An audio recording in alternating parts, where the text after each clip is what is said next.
প্রথমে একটি পাত্রে 3 কাপ ময়দা নেব। তারপর একে একে 2 টিস্পুন নুন, 2 টিস্পুন চিনি, 3 টিস্পুন ইস্ট, 2 টেবিলস্পুন সাদা তেল, একটা ডিম ও বেশ খানিকটা গুঁড়ো দুধ দিয়ে ময়াম দিতে হবে ভালো করে। ময়াম দেওয়ার পর দুধ দিয়ে ভালো করে ঠেসে মেখে একটা ডো তৈরি করতে হবে। দুধটা হালকা উষ্ণ হতে হবে, বেশি গরম হলে ইস্ট ফার্মেন্টেড হবে না। এরপর তেল দিয়ে মেখে একটা কাপড় দিয়ে ঢাকা দিয়ে রাখতে হবে।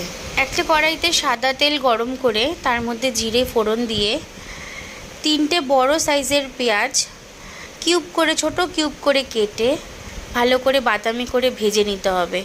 এরপর একে একে রসুন কুচি, আদা কুচি দিয়ে ভালো করে নাড়াচাড়া করতে হবে।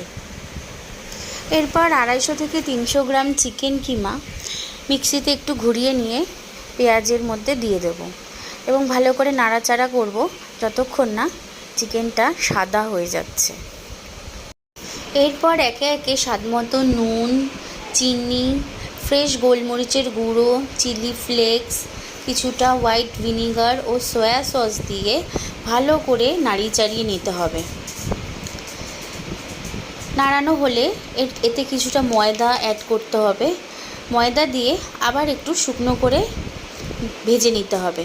তারপর কিছুটা দুধ দিয়ে ফুটে মেয়োনিজ ও কিছুটা মিক্সড হার্বস দিলেই স্টাফিং রেডি। এরপর মেখে রাখা ডোটা ফুলে উঠলে তার থেকে লেচি কেটে নিতে হবে। এরপর লেচিগুলো হালকা হাতে বেলে নিয়ে পরিমাণ মতো স্টাফিং ভরে ঠিক এইভাবে ভাঁজ করে নিতে হবে।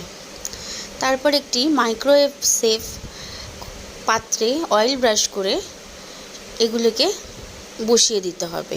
আর বসানোর সময় খেয়াল রাখতে হবে যেন লেচিগুলোর মধ্যে গ্যাপ থাকে, কারণ লেচিগুলো ফুলে গেলে একটার গায়ে আরেকটা লেগে যেতে পারে। এরপর একটা ডিমের সাদা অংশ নিয়ে একটি পেস্ট্রি ব্রাশ দিয়ে ভালো করে লাগিয়ে দিতে হবে ও তারপরে কিছুটা সাদা তিল দিয়ে ডেকোরেশন করে নিতে হবে। এর ফলে বানগুলোতে খুব ভালো টেক্সচার আসবে। এরপর প্রিহিটেড ওভেনে 180 ডিগ্রি টেম্পারেচারে 25 মিনিট বেক করলেই চিকেন বান রেডি। আশা করি দেখেই বোঝা যাচ্ছে যে বানগুলো কতটা সফট হয়েছে।